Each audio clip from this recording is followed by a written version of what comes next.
ndago ndi umwana wirirwa ukubita tukiyorera iki se kandi njye narapanze kuzabwira abantu kugira ngo bazamfashe nyine gucelebrating nyine se bazamfashe gucelebrating njyewe ninjya no kugenda ngeze kuri airport njyewe nzafata video nyereka abantu.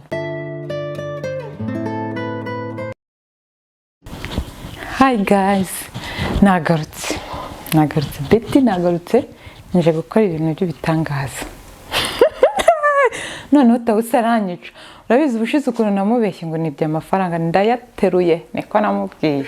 Sasa ubu rero ari hanze twe tuje gukora nyine twe turimo gukora twe namubwiye ngo aze dukore ikiganiro.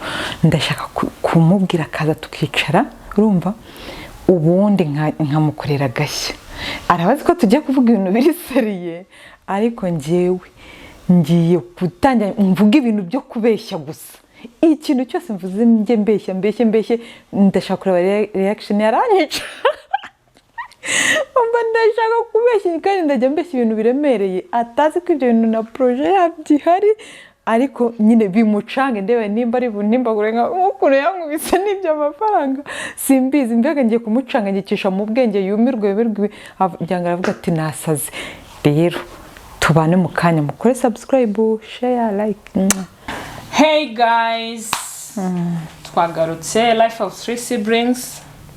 Twaje amazina nk'uko bisanzwe murayamenyereye ni Taussiu na Betty. Yego tugiye gukora ikiganiro uyu munsi harashya twari tuzi ko amatwi mukurikire mutewe dutebe mu magambo mashyeye. Twari tuzi ko sister wacu tugiye kumubazanira none yagize impamvu zituma agenda ariko azagaruka vuba muraza kumubona hano. Bo vite aradukoshona kabisa ariko noneho nagaruka nukumufata mpire. So rero nkuko mubibona noneho ubu ngubu aya masaha turashaka ngo umuntu utarakora subscribe abanze agapoze guys mwanze musabinge kabisa kakazojya mu gakandeho ubundi twikomereze. Makuru y'iminsi se ntago twahirukanaga bombo abasaba barimo bariyongera wabibonye niko gatwikuri none yewe ariko guys nitwageza umuryango w'abantu 1,000 haragashya haragashya muri uru rugo mutwiteguye ikigihumbi sha ntago bizi ariko birimo biraza kandi abantu barimo barabikora neza. Thank you so much. Ese tuje kuvuga kuri iyi topic tugiye kuvuga ndashaka ko tuvuga ku bantu ku miryango ishobora kugira gukora nk'ikintu wenda nk'umugore n'umugabo nk'ikintu bashobora gukora umugore wenda akaba yakora nk'ikintu atagiyeho inama n'umugabo cyangwa umugabo akaba yakora nk'ikintu atabanje kubiganiraho n'umugore tukumva ibyo ari byo bibaho ariko nibibi wumva zo ari bibi cyane ni byiza umuntu ashobora kwikorera. Ntago ari byiza kubera ko communication ni ikintu cy'ingenzi urumva si tureke no ku bantu babana famille no ku muntu mbese umuntu mugomba guhana amakuru ntuyamuhe ntago biba ari byiza. Ni ukuvuga muri rusange communication mu buzima busanzwe ibikenewe ahantu hose.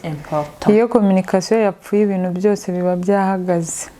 Siko mbona ntasabwa ufite none ikiganiro gisoza ni topic tugiye kuvugaho tukumva nyine hari nk'abantu usanga agira ashobora kwifata wenda umwe arakora n'undi arakora ukaba wafata nk'umwanzuro wenda uri nk'umugabo cyangwa uri umugore ugafata umwanzuro nko kuba wagira wagura nk'ikibanza cyangwa wakubaka inzu umupatana wawe nta kintu abiziho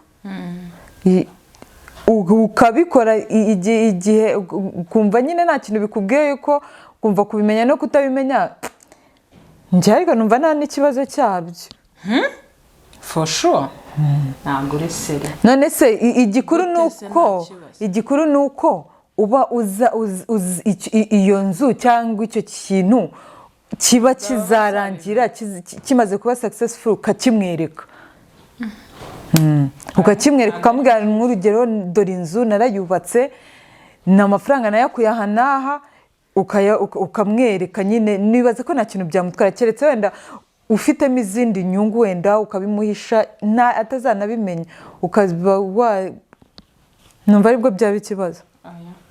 njyewe ukuntu mbyumva numva icyiza ari ukubimugishamo inama kuko hari nk'igihe ushaka kuba ushaka imodoka kandi abona kubaka ari byo byihutirwa kandi koko nawe urabyumva kugira ngo ujye kubona ahantu ho kuba cyangwa ujye kugura imodoka kandi ukodesha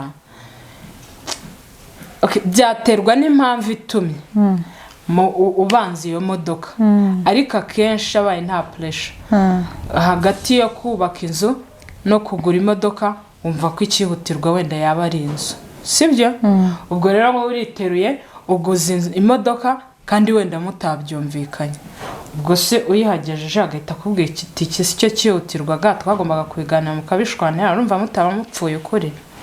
wowe se iyo utekereje wumva hagati yo kugura imodoka no kugura inzu ikiba cyihutirwa ari iki no kubaka inzu nakubwiye muri mu bukode murashaka inzu murashaka n'imodoka wumva wowe ikihutirwa mu buzima ari iki? okay ibyo ari byo byose inzu n'imodoka igifite agaciro cyane n'inzu n'igihenze cyane n'inzu sibyo ariko reka wenda tuvuge n'urugero niba uguze inzu no I mean uguze imodoka ishaka kubanza nibyo nakubwiraga ngo communication ni ikintu cy'ingenzi ushaka kuyibanza kandi itari ngombwa n'urugero wenda mufite ikibanza ayo mafaranga wagiye kugura imodoka wenda mwari kuyatangiza kubaka wowe rero ugahubuka ukajya kugura imodoka utanabibyumvikanyeho n'umuntu urumva uwo muntu se atababara ni byiza yuko wabanza inzu ariko nanone hari ikindi kihe wenda dore impamvu yatuma ubanza nk'imodoka n'urugero ushaka kuba umaze kugira abana bagomba kubona déplacement bajyana ku ishuri nawe wenda ugomba kujya ku kazi urumva mwabaye famille nini hari ibintu byinshi bituma nyine mukenera imodoka kandi wareba wenda ugasanga n'ikibanza wenda ntacyo muragura mbese plan yo kubaka ntabwo iri vuba amafaranga yayo ntayahari yo bishe kavuga ati rero ubwo dufite wenda make reka kugira ngo dukomeze tudepanse mu mataxi voiture n'ibiki tube tuguze imodoka yacu ibyo ngibyo ndabyumva ariko nabyo n'ubwumvikana ntabwo wabyuka ugenda ugura imodoka ngo ni surprise ugiye gukora ngo watwitse numva ngiye kubiganira ari byo sawa.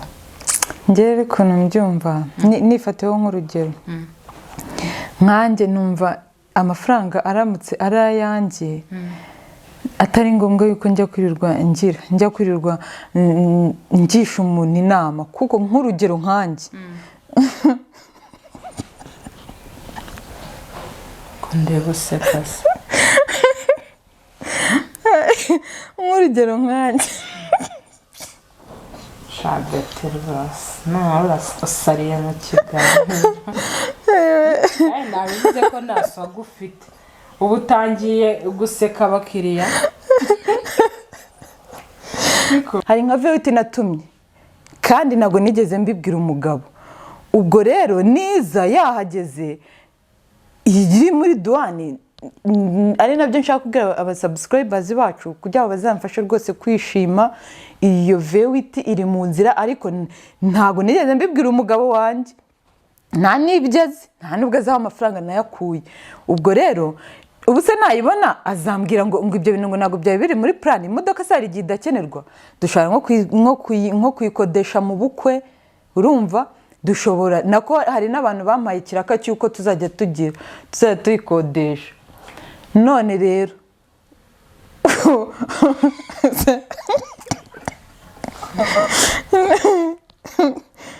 wiseka wowe urumva abo bantu icyo kiraka cya mbere kizajya cyinjiza amafaranga icyo cyo ndacyizeye so urumva rero icyo kiraka nikiboneka inkajya nyikodesha amafaranga azaba arimo yinjira n'igihe gito y'amafaranga yanjye yo nayiguze azaba agarutse kandi n'imodoka tuyifite. Ikindi urundi rugero rwa kabiri, ariko ntabwo byaba ari byo. urundi rugero rwa kabiri, naguze ikibanza. Urumva nubwo wenda igihe kizagera nkamusaba amafaranga yo kugira yo kucyubaka kugira ngo mfashe wenda tucyubake, sije ko binabaye ngombwa nanjye nanacyubakira, ariko urumva ntago ari ibintu nzajya kwinda kumugisha inama ngo aze ngo ngiye kugura icyo ngo naguze ngo natumye vewiti ngo ikibanza. Ibyo byose numva atari ngombwa ko ibintu byose wajya urinda kubigishamo inama. Urumva wese siko byumva nawe nuko nari narabikubwira. Reka kubeshya abantu. Ubwo se ibyo bintu wabikora? Wabikora? Narabikoze. Watinyutse kugura imodoka, ugura ibibanza, nta kintu umugabo abiziho? Nta kintu umugabo abiziho, niyo mpamvu amafaranga se uyakura nyine nayanjye yawe nyine mu buhe buryo? Kamapane amafaranga ntazi amafaranga. Guys, ibyo nibyo ngiye nashaka kubamenyesha. Okay, tureke kubivugira kuri kamera, ariko rero ibyo nibyo nashakaga kubamenyesha ko natumye vewiti nkaba naraguze ikibanza. Urumva yewe nkaba ndimo no gushaka visa yo kuzajya muri Canada. Ibyo bintu bitatu rero byose nta na kimwe umugabo abiziho, mba numva atari na ngombwa yuko njya kwirirwa mbimubwira. Nzabimubwira nyine icyiza nuko nta kibi kirimo, ari ukugenda nzaba ngiye mu bintu bifitiye urugo rwanjye akamaro. Ari iyo modoka izaza twese mu rugo izatugira akamaro, ari icyo kibanza tuzacyubaka twese tukibemo. Nta mpamvu rero yo kugira ngo njye kumugisha inama. Ndetse niyo mpamvu bijyanye no kuri iyo topiki navugaga nti ntabwo biba ari ngombwa. Urumva siko wowe ubyumva mute? Uri serious? Ibyo bintu koko nibyo niko bimeze? Ibikise ibyo bintu byose nyine birahari. Narabikoze. Ibyo byose ndabivuga. Ibikise bitari byajya muri process, bikiri muri process bitaranaba byose ndabivuga. Ibikivuga ibyo bintu byose uvuze umaze kubibwira abantu, ubwo se hari azabibona nawe azabibona nta cyaze. Ikiza nuko inuza iyo vewiti iki kiganiro ndabizi tuzacya uploading, nzagikora ibishoboka byose tucya uploading ari uko imodoka yamaze kuhagera. Kandi nihagera urumva already nzahita mbimubwira. Rero ikibanza cyo kirahari. Uranimbagurira iki se nakoze ikintu kiba urumva hari ikintu kitari ngombwa naguze? Ego mana wandetse ibi ni ibiki Abanyarwanda? Urumva nta kintu kibi. Ako mutegere akangubwira buri gihe wihaye ibintu byo kujya nkubita. Ntabwo ndi umwana wirirwa ukubita. Tukiyorera iki se kandi njye narapanze kuzabwira abantu kugira ngo bazamfashe nyine gucelebrating. Nyine se bazamfashe gucelebrating. Njyewe ninjya no kugenda ngeze kuri airport, njyewe nzafata video nyereka abantu ko nagiye. Si ufite iki kibazo? Shamoto reka ngusige mu kiganiro. Reka wigenda dukomeze ikiganiro. Nyine dukomeze ni topiki. Umva ni topiki nkuko twarimo tuvuga ku bijyanye nyine no kugira na communication. Ngiye nakwerekaga yuko igihe ibintu ugiye gukora nta ngaruka bifite, ari ibintu byiza kandi bizagira urugo rwa kamaro. Nta mpamvu yo kwirirwa ugisha meba inama. Dukomeze rero ikiganiro neza, tuganira neza, tugira inama abantu. Mwese kubwira abantu ibyiza ndimo kugeraho ni ikibazo. Kuri iyi topiki tubereka ibyiza n'ibibi.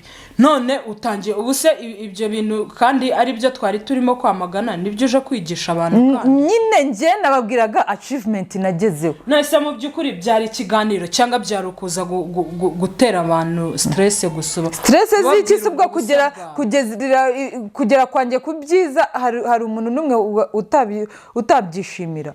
Ahubwo barampa komwe. Utagira na communication n'umugabo wawe bimaze iki? Oya none se si ibintu byose bizaza mu rugo nzabibabwira, nzabimubwira. Ibyo ngibyo usibye ko nawe ari bubibone, ariko rero ngenda bivuga. Ngenda nabivuga. Bike suvuga ko abantu mugira umuntu. Ubu ngo nese urumva ibyo bintu wabyihe. Ubu ngubu uzagenda uzagenda usiga umuntu muzajyana ariko na famille yose. Ubu ngubu uzagenda ubwiye ko nanafunguye shop mu mujyi. Ako uyu mugore nagarimo kwikina. iriya shopu nafunguye urabeshya intanga rero urabeshya ndabeshya se ubundi bije yanjye wowe uyirimo ibyawe byose ndabizi ikofi yawe mba nyizi ubu se ko nayitumye warabimenye wayakuye he harakureba se harandeba se afite amaso shopu se nayo ntabwo uyizi yo mu mujyi kandi ubanza usigaye wiba wa mugani ibyo wangoze ubushize banza bitari plank urumva rero ndimo kwigerera ku bintu birenze none urimo urumva ari ibintu byatari bitanashoboka kubera icyo urimo ubigeraho mu nzira mbi se nagiye kwiba hari umuntu nishe njye hari umuntu waje kudutera mu rugo se ngo namwibye amafaranga njye mfite ahantu nayakuye hehe nyine ariko se twakomeje topic ubundi ko twarimo tuvuga nari nabaye urugero rwiza wakura ayo mafaranga urimo urabeshya abantu guys rata ntabwo mbabeshya urimo urabeshya ibyo bintu byose ndabifite n'ikimenyimenyi ibyo bintu byose niba bihari nitugaruka mu kiganiro uzabibereke sibyo ndetse ni ugutanga umugabo se gutanga umugabo nyine icyo nzi ni ukubeshya ikintu mpfa nawe rero ni kimwe wivanga mu buzima urimo urikina none reka nkwereke nimba uzi ko nikina iki kiganiro ntuzacya uploading nubona iyo vewe itigeze mu Rwanda uzacya uploading bose wacya uploading nese ubwo nkozi gatagayize mumbwire ubwo nkozi kosa kuba nababwiye achievement nge ndimo kugeraho kandi byose ko ari ibintu byiza twavuganye tugiye gukora ikiganiro sibyo ibintu byagirira amana akamaro byabateza imbere ubu rero wowe uzanyemo ibintu uhise unankasa utumye no gutuma abantu baducishamo ijisho uhise unankasa utumye n'ibindi byose nari nifite byo kubabwira nagezeho utuma mbireka ibyo ntabwo ari ibintu byo kuratira abantu ubundi se ko ari ibyawe uraza kubitubwira ngo tubikoreshe nese achievement zanjye ntabwo ngomba kuzimenyesha abantu uzaze uzitwereka tubibonesha ubu si yavuye ninzagenda mu muhanda ntabwo bazambona ntayo ufite ariko urabeshya urimo uratubeshya guys ratangiye natumye vewiti nabonye visa yo kujya Canada nafunguye shop mu mujyi byose ntago nzabimubwira garuka yewe umva ngwino nkubwire ngwino ariko dukomeze ikiganiro mane ntukigire gutyo wari uvuze ngo twaje mu kiganiro kandi koko tugitangiye none si ikiganiro se kuki udashobora kureka ngo njye nivugira achievement zanjye urazibwira nde ndazibwira abantu kugira ngo rega hari n'ushobora kunyandikira akambaza ati mbwira uburyo ki washoboye kugera kuri ibyo bintu nk'umuntu w'umugore nkamubwira inama nkamugira inama nkamwereka n'inzira none se urumva icyo ari ikibazo njye maze kugira inama abantu mbabwira ko gukora ibintu gutya na gutya atari gusa wari wivumbuye ujyayo ntigiye nyine kuko nabonaga icyanzanye atari cyo sawa rero yari plank for real yego vewitiwe ese amafaranga shagaye shamana aya mafaranga yo kugura vewiti amafaranga yo kugura ikibanza njye wabonaga nayakura jewe ibintu bya plank byawe birandamba sawa rero zave mugende nsigire cano njye nyine ubundi nsigare nyihiringaho uzayiba ubundi ukayiba ubundi nzazigukorera ubundi nibikurambira uzambwira uti rero nzinzi ibyanjye akira mikoro njye ndagiye ninapanze kugutesha umutwe ninapanze kugutesha umutwe nkivuga imbeba kuko uzi icyo bita kwivuga imbeba kera muri segonderi ubu ibintu akoze nibyo dutangiye ikiganiro azanyemo izindi zaza nashaka kugutesha umutwe se wowe veni ngo zabaye trans ngo iki niki ibyo bintu naba narabiguze ubwo naza kubivugira kuri kamera mbiratira ndetse ego mana guys icyo gihe uri hanze nabanje ngora introduction ndavuga yuko ngiye kugutesha umutwe kugira ngo ndebe reaction kandi rero mutese ikintu cya mbere ngiye ngo mbanze nkuyamye kunkubita urumva ntabwo ndi uruhinja ntabwo uzakora nkubita ari ukuntu bita nimbagura kandi hari umuntu wavuze muri comment ngo urushinzi ngo wari nimbagura wowe nakoze amakosa nk'aya ntabwo wabona nimbagura najya ngo nguteshe umutwe rero ntabwo ibyo bintu nabikora nta n'amafaranga nakibonera yo kugura ibyo bintu nifatanyije kandi niyo n'abanyafite ntago nabikora ntabanje kubimubwira. Umwanzuro rero ni uko nyine mu kiganiro ntago ari byiza pe nk'uko